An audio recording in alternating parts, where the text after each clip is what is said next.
Well, it's gonna go out of focus, but it's gotta be done.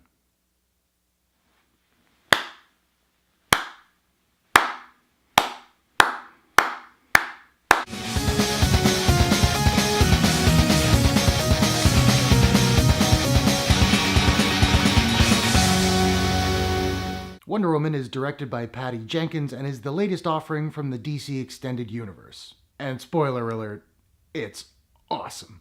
This review is going to be a bit of a quickie because I'm thinking I'll do a full spoilers review after the weekend when people have had a chance to see it. Plus, I have to get downtown for a bachelor party. But as per usual, there won't be any spoilers in this particular video. If you want to hear spoilers, check back early next week for the spoiler review. Cool?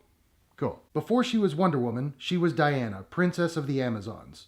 Trained warrior. When a pilot crashes and tells of conflict in the outside world, she leaves home to fight a war to end all wars, discovering her full powers and true destiny.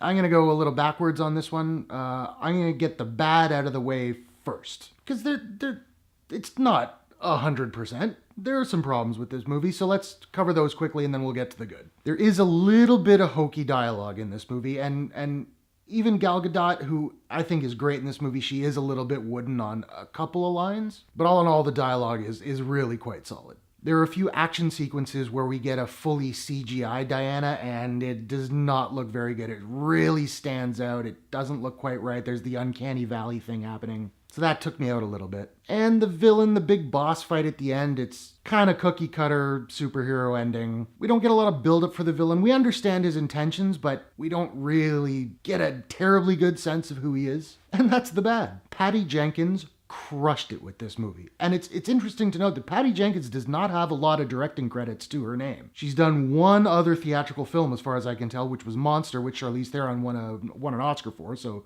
good job there. But aside from that, she's mostly done TV and TV movies. And then she gets a big tentpole film like this, and like I said, absolutely crushes it. The action sequences are well directed, they look great, they're fun, and the emotional sequences really hit home. I teared up 2 or 3 times in this movie.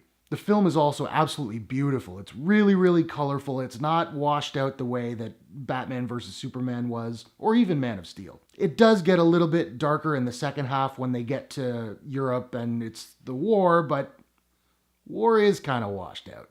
I thought it worked. Themyscira, Paradise Island, whatever you want to call it, Wonder Woman's homeland, Diana's homeland, is absolutely gorgeous. It looks like a cross between ancient Greece and Rivendell, and I really want to live there.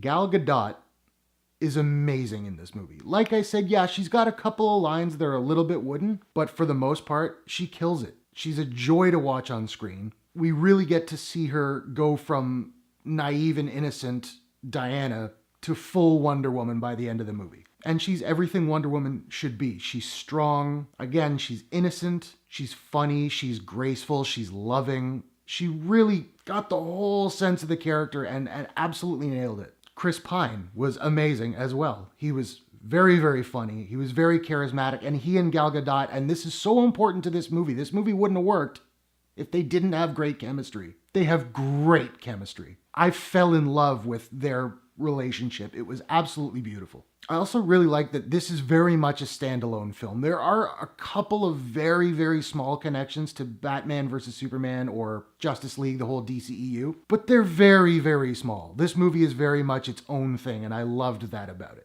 The score in this movie is incredible. Yes, they use Hans Zimmer and Junkie XL's Wonder Woman theme. You know what I'm talking about. They use it, but they don't use it until the second act, which is great. It gets teased a little bit here and there, but we don't actually hear it until Wonder Woman really becomes Wonder Woman, because it's Wonder Woman's theme, not Diana's theme. But the rest of the music is great too. It's very emotional. There were scenes where the music just absolutely had me tingling. I gotta say, this is my favorite DC movie since The Dark Knight Rises, easily.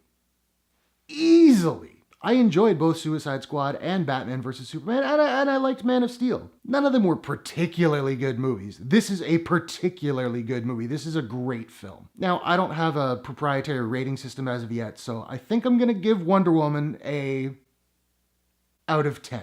So what do you think? Have you seen Wonder Woman? Did you like it? Did you hate it? What did you think? Do you want to see me do a spoilers review? Whatever you think, hit the comments below and let's discuss. If you enjoyed this review, please like and share as it totally helps me to build this channel. And if you want to subscribe to this channel, you can do so by clicking the Courtshake logo at the bottom right of your screen. Thanks very much for watching. I'll see you guys in the next one. Take care.